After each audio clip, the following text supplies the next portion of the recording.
கிறிஸ்துவில் பிரியமானவர்களே, ஆண்டவராகிய இயேசு கிறிஸ்துவின் நாமத்திலே உங்கள் யாவரையும் வாழ்த்தி ஆசிர்வதிக்கிறேன். இந்த நாளுக்கென்று தேவன் நமக்கு அருளி இருக்கும் ஜீவ வார்த்தை சகரியாவின் தீர்க்க தரிசன புஸ்தகம் 9ஆம் அதிகாரம் 12ஆம் வசனம். நம்பிக்கையுடைய சிறைகளே, அரணுக்கு திரும்புங்கள், இரட்டிப்பான நன்மையை தருவேன், இன்றைக்கே தருவேன். எருசலேமின் திரும்ப கட்டுதலை குறித்து தீர்க்க தரிசனம் உரைத்த சகரியா தீர்க்கதரிசியின் மூலமாய் கர்த்தர் அருளின வார்த்தையை இன்னைக்கு நம்முடைய வாழ்க்கையில் கர்த்தர் வாக்குத்தத்தமாய் உறுதிப்படுத்தி இருக்கிறபடினால் நான் நம்புகிறேன், விசுவாசிக்கிறேன், உங்கள் வாழ்க்கையில் காணப்படுகிற எந்த இடிபாடுகளையும் அவர் நிச்சயமாய் திரும்ப கட்டி எழுப்புவார். அவர் பெரிதான மகிமைக்காக சகலவற்றையும் சீர்படுத்துவார். இனி சிறையிருப்புகளுக்கு இடமில்லை, இனி சிறுமையின் பாதைகளுக்கும் இடமில்லை.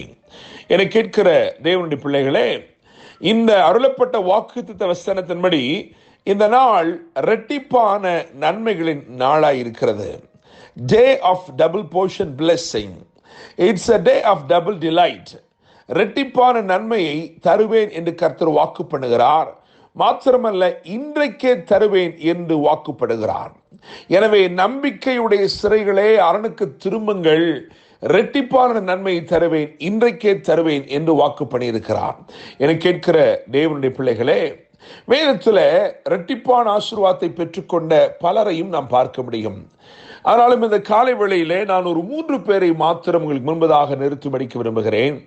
இவர்கள் கர்த்தருடைய வசனத்தின்படி இரட்டிப்பான பங்கை பெற்றிருக்கிறார்கள், இரட்டிப்பான ஆசீர்வாதத்தை சுதந்திரித்திருக்கிறார்கள்.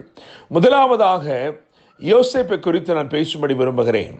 எசேக்கியேல் 47ஆம் அதிகாரம் 13ஆம் வசனம் மற்றும் 1 நாளாகமம் 5:2 ஆகிய வசனங்களை வாசிக்கும் பொழுது யோசேப்புக்கு இரட்டிப்பான பங்கு அவன் பெற்றுக்கொண்டதை வேதம் நமக்கு தெரியப்படுத்துகிறது.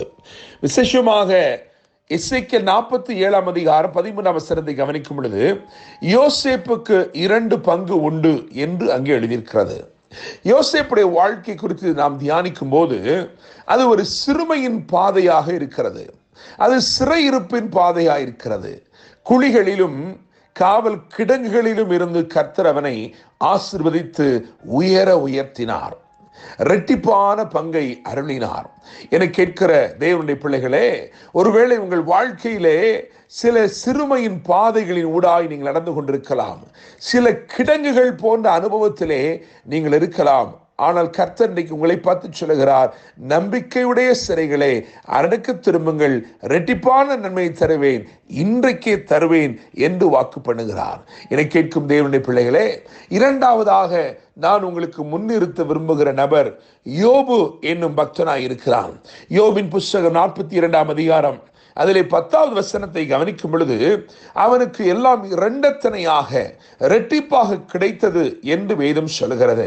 ஆனால் யோபுடைய வாழ்க்கை யோசித்து பார்க்கும் பொழுது அது இழப்புகளின் ஒரு வாழ்க்கை, இழப்புகளின் பாதையில் நடந்த ஒரு வாழ்க்கை. யோபுடைய வாழ்க்கையிலே நஷ்டத்தின் மேல் நஷ்டம் வந்தது. அவன் முற்றிலுமாய் உருவழிந்து அடையாளம் இழந்து நின்றான். அப்படிப்பட்ட அவனுடைய வாழ்க்கையிலே அந்த இழப்பின் பாதையை தேவன் மாற்றி எல்லாவற்றையும் அவன் இரட்டிப்பாய் பெற்றுக்கொள்ளும்படி கர்த்தர் அவனை ஆசீர்வதித்தார். கர்த்தர் யோபின் முகத்தை பார்த்தார் என்று எழுதியிருக்கிறது. நான் நம்புகிறேன், விசுவாசிக்கிறேன், இந்த நாளிலே ஒருவேளை இதே போல இழப்புகளின் மத்தியிலே நீங்கள் நடந்து கொண்டிருக்கிறீர்களோ, நஷ்டத்தின் மேல் நஷ்டம் உங்களுடைய வாழ்க்கையில் நடந்து கொண்டிருக்கிறதோ, இன்று கர்த்தர் உங்களை பார்த்து சொல்கிறார், உனக்கு நான் இரட்டிப்பான நன்மை தருகிறேன். நம்பிக்கையுடைய சிறைகளே, அரணுக்கு திரும்புங்கள், இரட்டிப்பான நன்மை தருவேன், இன்றைக்கே தருவேன் என்று வாக்கு பண்ணுகிறார். மூன்றாவதாக உங்கள் மத்தியிலே உங்களுக்கு முன்பதாக நான் நிறுத்த விரும்புகிற நபர் அன்னாள் என்று சொல்லி வேதத்தில் ஒரு பாத்திரம் உண்டு. 1 சாமுவேலின் புஸ்தகம் 1ஆம் அதிகாரம் 5ஆம் வசனம். இந்த அன்னாள் வேறு யாரும் அல்ல, சாமுவேல் என்னும் தீர்க்கதரிசிக்கு தாயாக இருக்கிறவள் தான்.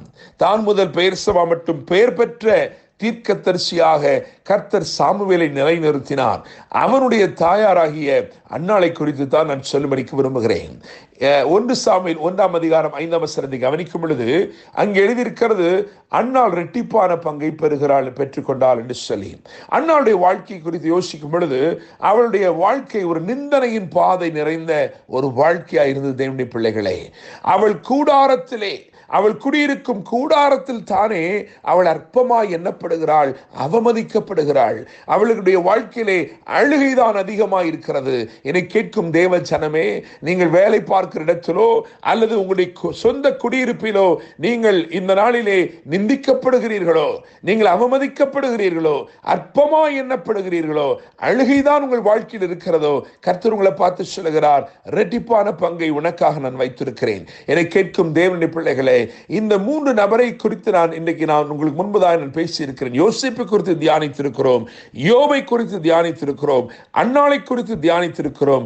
இவர்களுடைய வாழ்க்கையின் பாதை ஒருவருக்கு சிறுமையின் பாதையாயிருந்தது, ஒருவருக்கு இழப்புகளின் பாதையாயிருந்தது, ஒருவருக்கு நிந்தையின் பாதை, அற்பமாய் எண்ணப்படுகிற அவமதிக்கப்படுகிற ஒரு பாதையாயிருந்தது. ஆனால் இவர்களை எல்லாரையும் கர்த்தர் இரட்டிப்பாய் ஆசீர்வதித்தார். இரட்டிப்பான நன்மை அவர்களுக்கு தந்து அவர்களை வாழ்த்தி அவர்களை வாழ வைத்து உயர்த்தி வைத்தார். நம்பிக்கையுடைய சிறைகளே அரணுக்கு திரும்புங்கள், இரட்டிப்பான நன்மை தருவேன், இன்றைக்கே தருவேன் என்று வாக்கு பண்ணியிருக்கிறார். அந்த வார்த்தை அப்படியே நம்புவோம், விசுவாசிப்போம், அதை திரும்ப திரும்ப அறிக்கை செய்வோம். இந்த நாள் உங்கள் வாழ்க்கையிலே ஒரு பெரிய விடுதலை இருக்கிறது. இந்த நாள் ஒரு விசேஷித்த ஆசீர்வாதம் இருக்கிறது.